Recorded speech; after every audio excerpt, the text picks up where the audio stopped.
Hello, and I hope you are enjoying this blog about the Nigerian accent and how to sound more British if you do have a Nigerian accent.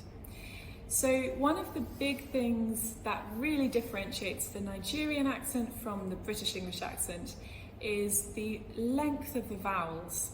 This is often the first thing that I really work with clients on, is laying that foundation of getting some of the vowels much longer. I'm going to demonstrate this. So in a sentence like, the bird was sat in the tree. The bird was sat in the tree. The bird was sat in the tree. Do you hear how bird and tree, E, was lengthened?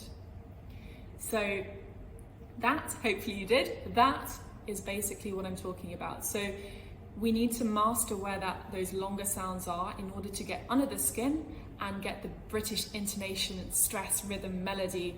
We really get the music of how the British English accent sounds. So the first two sounds are the and the E. So for instance, ship, sheep, ship, sheep. Those two sometimes get a little bit confused. So making the E on sheep longer is really, really effective. Now the second sound that we did is the so as in bird. Now instead, sometimes this gets shortened to bud, bird.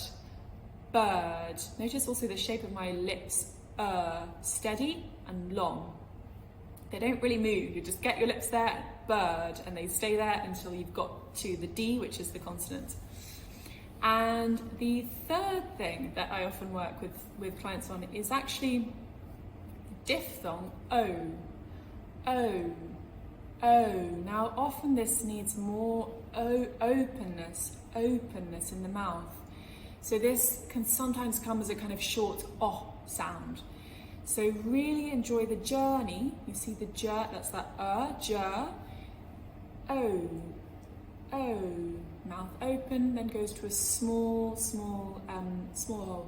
O, like that. O.